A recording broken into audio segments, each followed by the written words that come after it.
Eu sou físico, sou mestre em física nuclear, doutor em física nuclear. Meu pé no ensino de física, atualmente, é trabalhar com ensino à distância. Sou físico formado pelo Instituto de Física da USP, trabalho atualmente numa divisão do IPT chamada Centro de Tecnologias Florestais. Fui trabalhar lá por convicção pessoal, é uma área que acho que é de extrema importância nos dias atuais. Eu tive uma professora de filosofia, ela usava um livro chamado O Conhecimento, do Huysmans e Verger, na época era a ponta da linha. E ela deu um trabalho sobre epistemologia das diversas ciências. Meu grupo ficou com as ciências exatas. E na época eu me lembro que a gente fez um trabalho fantástico. Foi no seio da discussão da filosofia da ciência, inclusive, que veio o meu gosto da filosofia. E eu lembro de algumas professores e professoras. A dona Eneida é uma pessoa especial e ela me enquadrou, né? Me enquadrou logo no primeiro semestre. Eu me lembro claramente de ter tido uma conversa no particular com ela depois da aula, e a partir dali eu não quis mais saber de história. Sempre tive uma facilidade muito grande com a matemática, e eu acho que essa matemática com certeza me levou a ter bons resultados, tanto nos vestibulares que eu fiz, quanto nos cursos em que eu fiz. Tinha o professor Nobreza, professor de desenho geométrico, as perspectivas, várias modalidades, perspectiva cavaleira, perspectiva isométrica, enfim, nós aprendemos com o professor a fazer desenhos importantes e que na Poli, no tempo que ainda era feito com caneta nanquim e com régua T e esquadros, foi de grande valia e era de forma muito interessante, né? A gente aprender a fazer desenho geométrico, aprender a fazer um croquis de uma sala, de um desenho qualquer, de um equipamento que a gente tem intenção de construir. A própria professora de biologia, eu lembro que claramente entrou com essa ideia da biologia um curso experimental. Professora Silvia.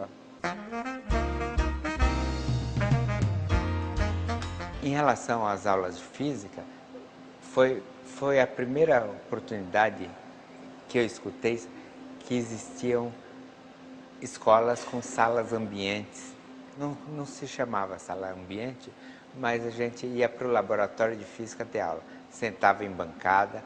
Eram salas muito grandes, que ocupavam praticamente o final do corredor, e ali existia uma espécie de mini auditório no meio dessa sala bem grande, que acho que abrigava, tinha uma elevação das cadeiras traseiras em relação às dianteiras.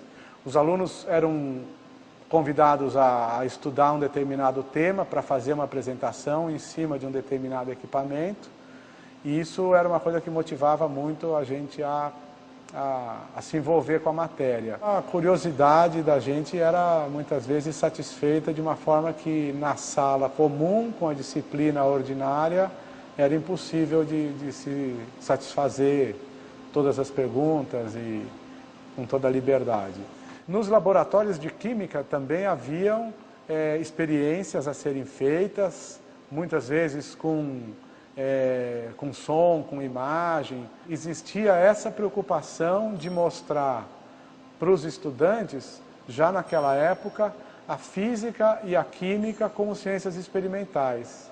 E nas paredes, um pouco diferente dessas aqui, era tudo fechado com vidros e tal, mas tinha todos esses equipamentos. Não era frequente. O professor Oswaldo Laurindo, que eu acredito que foi quem comprou a maior parte desses equipamentos, ele tinha um ciúme, um xodó, um cuidado especial com esses equipamentos. Então, imagina pôr na mão de aluno do adolescente. Ele pegava de vez em quando, fazia demonstração lá na frente, mas eu não me lembro dele ter permitido que a gente manuseasse. Eu entrei na física achando que eu fiz física apesar do Laurindo. Mas depois eu amadureci um pouquinho e aí eu vi que ele trazia fatos importantes de como a gente tem que se debruçar diante da natureza.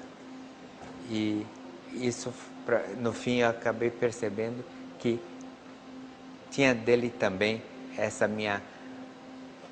esse meu cuidado e desvelo em relação à própria natureza. Eu lembro do professor de física, não posso deixar de comentar, Oswaldo Laurindo, que era chamado carinhosamente de Fafi, era um torcedor do São Paulo bastante contundente, e nós já tínhamos as nossas convicções futebolísticas, mas ele usava muito essa coisa do futebol para nos provocar. Ele conseguia balancear muito bem essa energia disciplinar necessária em alguns momentos, com essa afetividade, digamos assim, aí é uma afetividade mais positiva, mais gostosa, no sentido de motivar, de nos trazer, de nos mobilizar para os estudos.